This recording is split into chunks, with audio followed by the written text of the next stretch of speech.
गोष्टी करत असेल तर त्याला आमचा पूर्णपणे विरोध आहे।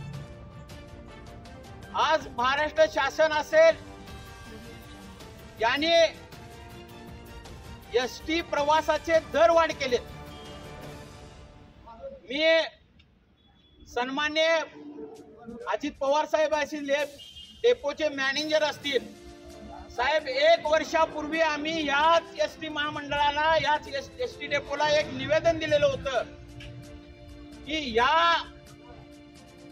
आणि सरकारला देखील आम्ही निवेदन दिलेलं होतं की या एसटी डेपोला 50 नवीन एसटी बस डेपो द्या।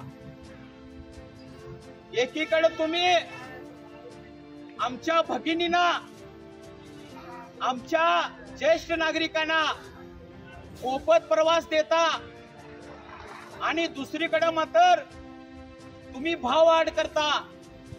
ज्या आज तुमच्या डेपोमध्ये एसटी, कित्येक एसट्यांच्या काचा फुटलेल्या आहेत, कित्येक एसट्यांचे टायर चांगले नाहीत, ब्रेक फेल होतात, अशा मृत्यूच्या सापळ्यात असणाऱ्या बस मधनं आमच्या महिला आणि आमचे ज्येष्ठ नागरिक प्रवास करत असतात। या शासनाला आमची विनंती आहे, तुम्हाला जर भाव वाढ करायची असेल तर पहिले एसट्या चांगल्या द्या। एसट्या ज्या आज एसट्या मध्ये गंजलेल्या आहेत, स्वच्छता अजिबात नाही, आणि आपण जर बघितलं या महाराष्ट्रामध्ये एसटी न प्रवास करणारे साहेब कोण असेल तर या राज्यातील गरीब जनता एसटी न प्रवास करते, आणि गरीब जनतेला तुम्ही मारणार आहे का? हा आमचा नालायक परिवहन मंत्री आणि सरकारला विचार आहे। तुम्ही आज आम्ही तर धरणे आंदोलन केलेले आहेत, आमच्या भावना तुम्ही वरतीपर्यंत कळवा।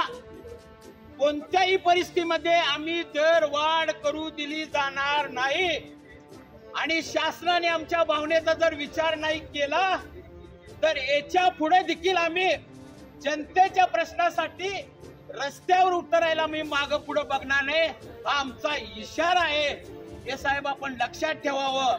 आणि या ठिकाणी साहेब या MIDC मध्ये मोठ्या प्रमाणात मजूर वर्ग जातात, गोरगरीबच्या घराण्यातले।